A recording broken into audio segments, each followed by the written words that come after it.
Hi, my name is Ivy Gauvin. I'm the pastor of St. Timothy Lutheran Church in Bemis Point, New York, and today I'd like to share with you from the book 30-Day Journey with Dietrich Bonhoeffer.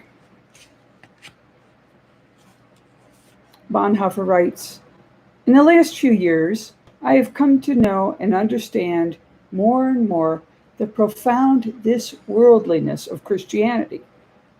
The Christian is not a homo religiosus, but simply a human being, in the same way that Jesus was a human being, in contrast perhaps to John the Baptist.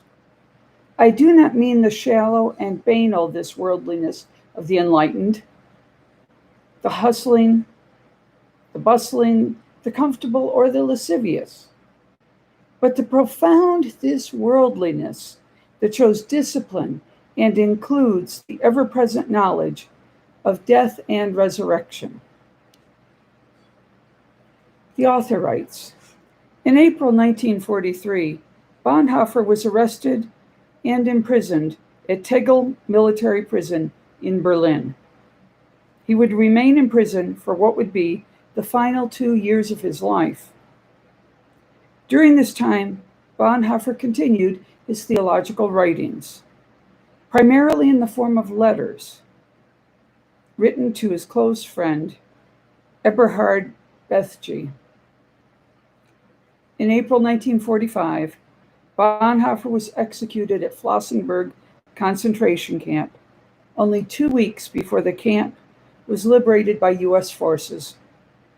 After Bonhoeffer's death, Bethge collected Bonhoeffer's prison writings and published them as letters and papers from prison. Reflection. During the most difficult times in life, we are tempted to give up hope on this world, marred as it is by suffering, disease, injustice, and cruelty. We might even give in to despair and become unable to hope for change. Imprisoned by a brutal regime, Bonhoeffer began to